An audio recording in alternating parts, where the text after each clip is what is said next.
Start.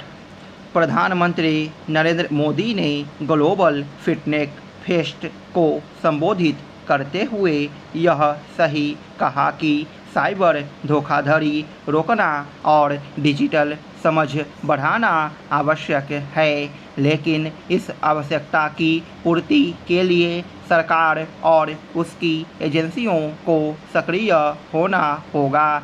यह सक्रियता तत्काल प्रभाव से दिखानी होगी, क्योंकि साइबर धोखाधड़ी अनियंत्रित होती दिख रही है।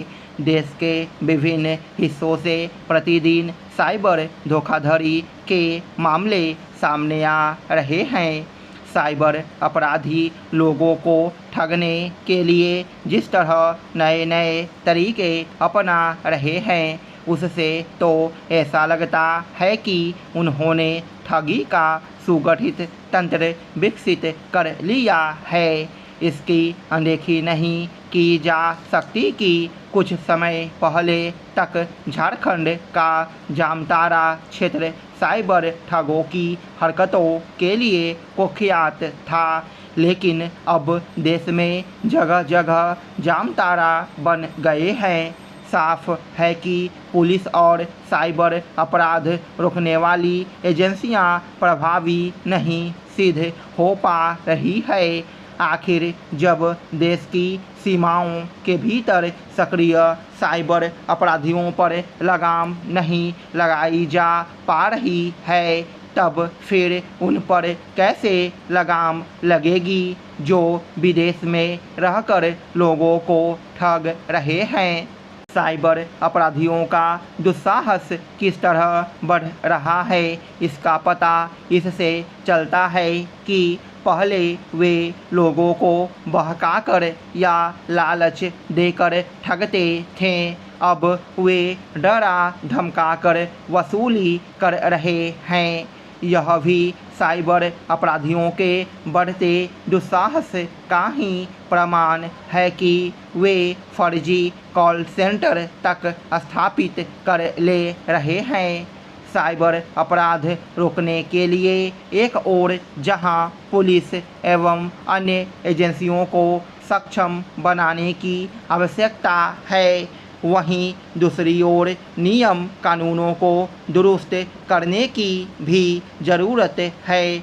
इसी के साथ संचार तकनीक क्षेत्र की कंपनियों को जवाबदेह बनाने के उपाय किए जाने चाहिए। आखिर यह कैसे संभव है कि साइबर अपराधी किसी और के नाम से मोबाइल सिम हासिल करने में समर्थ हो जा रहे हैं।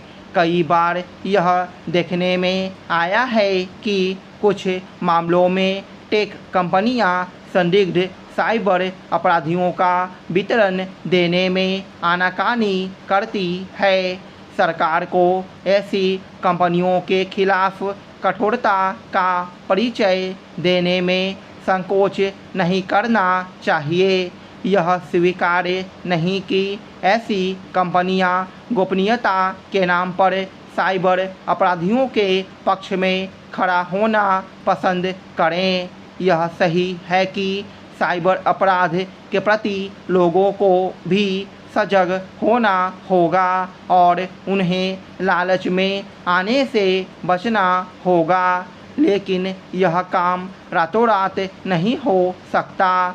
लोगों को जागरूक करने का अभियान छेड़ने के साथ ही सरकार और एजेंसियों को कुछ ऐसा करना होगा जिससे साइबर अपराधियों के मन में भय व्याप्त हो।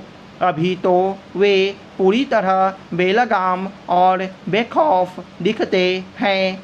आज जब वित्तीय कार्यों में प्रौद्योगिकी का उपयोग तेज़ी से बढ़ रहा है और इसके चलते फिनटेक कंपनियां बढ़ रही हैं, तब फिर इसके लिए जतन करने ही होंगे कि साइबर अपराध पर प्रभावी ढंग से अंकुश लगे।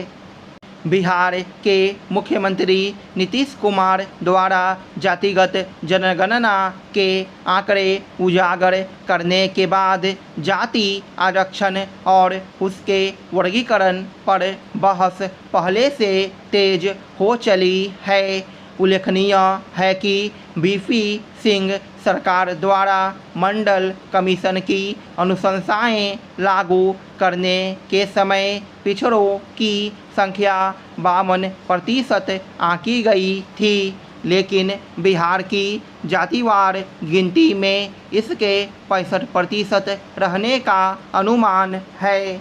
स्टॉप।